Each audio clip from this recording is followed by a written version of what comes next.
3 डिसेंबर 1971 पाकिस्तानने भारतावर अचानक हवाई हल्ला केला। ऑपरेशन चंगेज खान नावाच्या या मिशनमध्ये पाकिस्तानने अमृतसर, अंबाला, आग्रा, जोधपूर, पठाणकोट आणि श्रीनगरसह भारताच्या अनेक एअरफोर्स बेसवर बॉम्ब वर्षाव केला। त्यांचा एकच उद्देश होता, भारतीय वायुसेना पूर्णपणे निष्क्रिय करणे। त्याच वेळी जमिनीवर पाकिस्तानचे T-59 टँक भारताच्या सीमेत घुसत होते।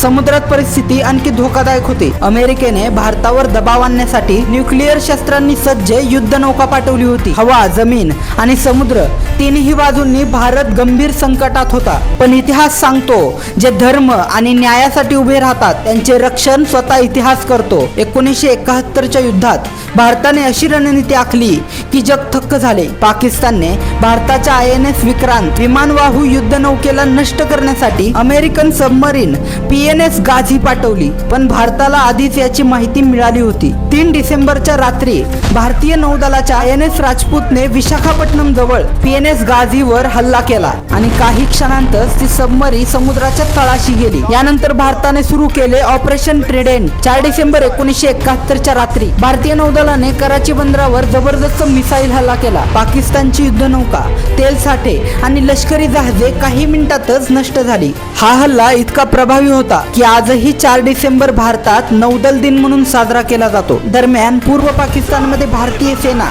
आणि मुक्ती वाहिनीने संयुक्त कारवाई सुरू केली। 16 डिसेंबर 1971 रोजी ढाका पूर्णपणे भारतीय सैन्याने वेढले आणि पाकिस्तानच्या 93,000 सैनिकांनी शरणागती पत्करली। दुसऱ्या महायुद्धानंतरचा हा जगातील सर्वात मोठा सैनिकी सरेंडर होता। याच दिवशी जन्म झाला एका नव्या देशाचा, बांगलादेश। ही फक्त युद्धाची कथा नाही, ही कथा आहे भारतीय सैन्याच्या शौर्याची, रणनीतीची आणि देशासाठी सर्वस्व अर्पण करणाऱ्या जिद्दीची।